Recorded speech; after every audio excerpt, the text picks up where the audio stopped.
ओम नमः शिवाय, जय महाकाल। आप सबको पता है कि वैशाख महीने की जो एकादशी है वो आ गई है और इस पूरी वीडियो में हम लोग 4 सबसे सुंदर उपाय की बात करेंगे जो कि आपको एकादशी के दिन करने होंगे। पूज्य बुलू जी की कथा से सुन के बहुत अच्छे से आपको बताऊंगा। जो पहले उपाय की हम लोग बात करेंगे वो उपाय आपको दही से करना होगा। दूसरा उपाय जो एकादशी का सबसे विशेष उपाय होता है सोढ़ा वाला, वो करिएगा। तीसरा उपाय आपको चंदन से करना है और चौथा उपाय हस्बैंड और वाइफ यानी कि पति और पत्नी के लिए होगा। सिर्फ आप सुनते जाएं, समझने की कोशिश करिए, ठीक है। सबसे पहले उपाय की हम लोग बात करते हैं जो कि आपको दही से करने होंगे, है ना। सुनिएगा कि कैसे आपको करना है और इसको करने का फायदा क्या है। जो सबसे पहला फायदा है वो, अगर आपके यहाँ कर्ज बहुत ज्यादा बढ़ रहा है ना कि धन संपदा की कमी होती ही जा रही है, कर्जा बढ़ता ही जा रहा है। और दूसरा, अगर आपके यहाँ माता लक्ष्मी का वास नहीं होता है, धन आपके घर में आता पर इन खर्च कब हो जाता है आपको पता नहीं चलता, ठीक है। सुनिए ना, इसके पर आपको बेलपत बिख रहे हैं ना, मात्र एक बेलपत लीजिए ना जो कि बहुत ही प्यारी सी होनी चाहिए, ठीक है।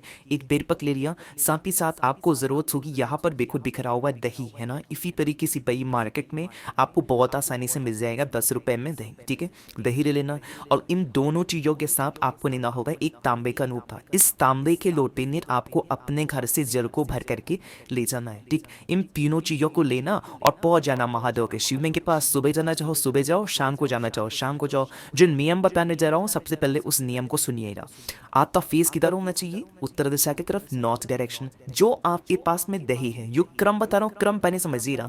जो आपके पास में दही है ना, वह महादेव की शिवलिंग के ऊपर अच्छे थे कहीं और लेपन नहीं करना है आपको, जलाधारी पे लेपन कर दें, यहाँ कर दें, वहां कर दें, नहीं। सिर्फ महादेव के शिवलिंग के ऊपर अच्छे तरीके से लेपन करना उस दही का, ठीक है।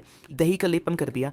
दही का लेपन करने के बाद जो एक बेलपत आपके पास में है, उस एक बेलपत को इसी दही मारी जगह पे समर्पित करना। जो बनबी का भाग होना चाहिए वो होगा वह आपकी तरफ और अगली तरफ किधर होगा, माता अशोक सुंदरी की तरफ, ठीक है। कुछ इस तरीके से समर्पित करना। समर्पित करने के बाद जो आप अपने साथ घर से एक लोटा तांबे का मतलब एक तांबे के लोटे में जल लेकर के आए हैं, उसको आप क्या करेंगे, उसी देन पथ के ऊपर श्री शिवाय नमस्तुभ्यम का स्मरण करते हुए, साथ ही साथ जो व्यक्ति आपका पैसा वापस नहीं कर रहा है उसका नाम बोल पेंगे। महादेव से प्रार्थना करते हुए, महादेव ये व्यक्ति है मेरा पैसा वापस नहीं कर रहा है, हम लोग कर्जे से बहुत ज्यादा परेशान हैं, आप हमको इससे बाहर निकालें, ठीक है। या फिर धन की समस्या है तो अपनी बात भगवान से बहुत ही प्रेम से कह देंगे। जल की धार बहुत धीरे धीरे उस बेलपत्र के ऊपर गिराना, ठीक है। और आपको कुछ भी करने की जरूरत नहीं है, ठीक है।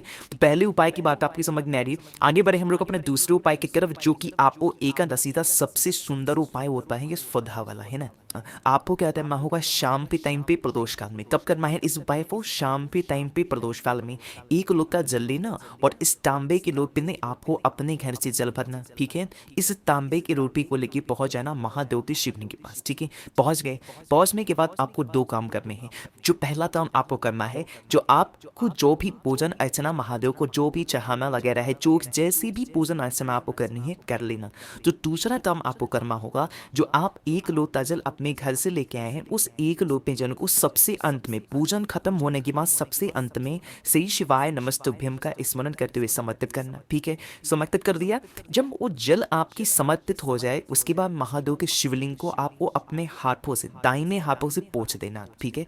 पोंछने के बाद क्या करना है, यहीं पर महादेव के सामने आपको खड़े होना, ठीक है। खड़े होना और खड़े होकर के आपको 3 बार बोलना होगा। क्या बोलना है? स्वधा स्वधा स्वधा।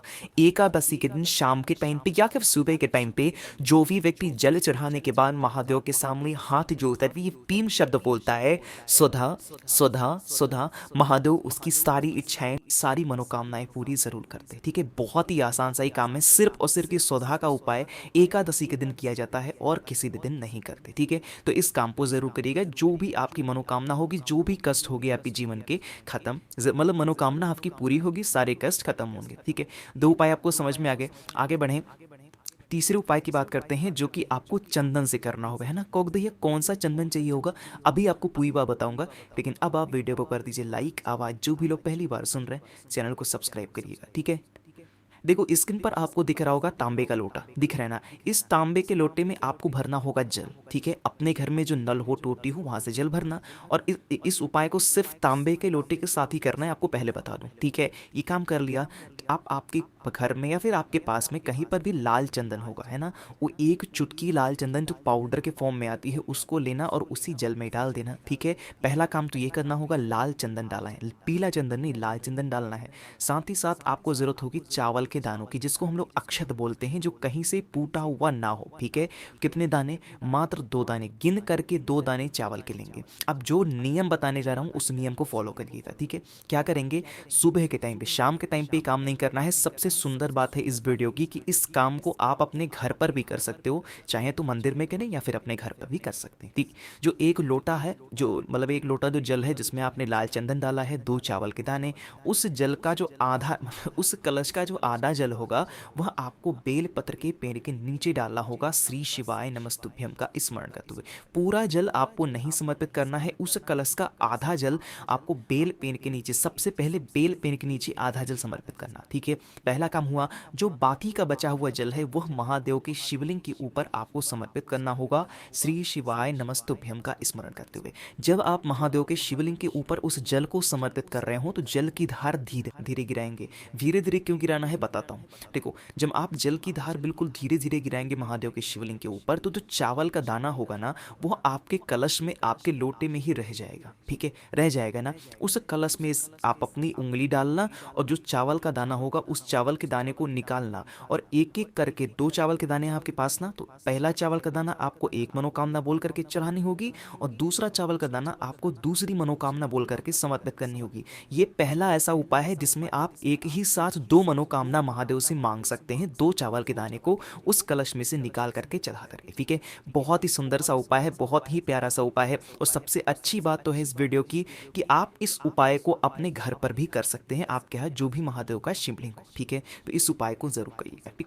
3 उपाय की बात हमने यहाँ पर कर ली है। आगे बढ़ते हैं हम लोग अपने आखिरी और चौथे उपाय की तरफ, जो कि हस्बैंड और वाइफ या फिर लड़ाई का भी नाम आप इसमें दे सकते हो, ठीक है। जो भी हस्बैंड और वाइफ में या फिर जिनके भी घर में लड़ाइयाँ बहुत ज़्यादा होती हैं, परेशान है, उनको ये उपाय ज़रूर करना चाहिए, ठीक है। देखो स्क्रीन पर आपको दिख रहा होगा शमी का पत्ता, दिख रहा है ना, शमी का पत्ता। मात्र 1 शमी के पत्ते की आपको ज़रूरत होगी, ज़्यादा नहीं लेना है, सिर्फ 1 शमी का पत्ता, ठीक है। उस 1 शमी के पत्ते को लेना और पहुंच जाना उसको लेके महादेव के शिवलिंग के पास। सुबह जाना चाहो सुबह जाओ, शाम को जाना चाहो शाम को जाओ।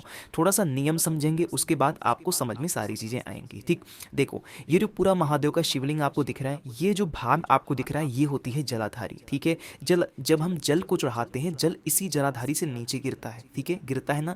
जिस जगह से जल नीचे गिर रहा हो, आपको क्या करना है, इसी जगह पे जहां पर मैं रेड कलर से पेंट कर रहा हूं, इस जगह पे आपको उस 1 समी पत्र को रखना होगा, श्री शिवाय नमस्तुभ्यम का स्मरण कर दो, ठीक है। रख करके छोड़ना नहीं है, अपने हाथ से पकड़े रहना है, ठीक है।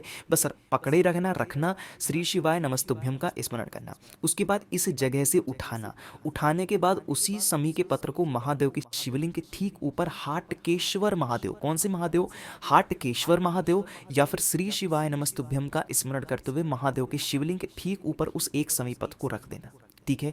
रख दिया। अब आप अपने साथ घर से 1 लोटा तांबे के लोटे में जल लेके आना और उसी समी पत्र के ऊपर श्री शिवाय नमस्तुभ्यम का स्मरण करते हुए अपनी कामना कहते हुए प्रार्थना करना, महादेव हम लोग के घर में हमेशा लड़ाइयाँ होती हैं, हम लोग छोटी छोटी बातों को लेकर मिसअंडरस्टैंडिंग हो जाती है, पता नहीं क्यों लड़ाइयाँ होती हैं। आप हमारे घर में हमेशा प्रेम सद्भावना बनाए रखें, हमेशा हमारे घर में प्रेम बना रहे। कुछ इस तरीके से प्रार्थना करके जल को धीरे धीरे करके समर्पित करते जाना। जल चढ़ाओगे, जल बहता हुआ जलाधारी से नीचे गिरेगा। दाहिना हाथ लगा करके दोनों आंखों पे लगा करके अपने घर चले जाना। आपकी जो भी लड़ाइयाँ होंगी धीरे धीरे करके महादेव उसको दूर जरूर करेंगे, ठीक है। इस पूरी वीडियो में हम लोग 4 सबसे सुंदर उपाय की बात की है। आई होप कि वीडियो आपको ज़रूर पसंद आई होगी। तो वीडियो आपको पसंद आती है तो लाइक कर दीजिए। कुछ पूछना हो, नहीं समझ में आया, नीचे कमेंट में पूछें मुझसे। जो भी लोग पहली बार सुन रहे हैं चैनल को सब्सक्राइब ज़रूर करिएगा। ओम नमः शिवाय, जय महाकाल।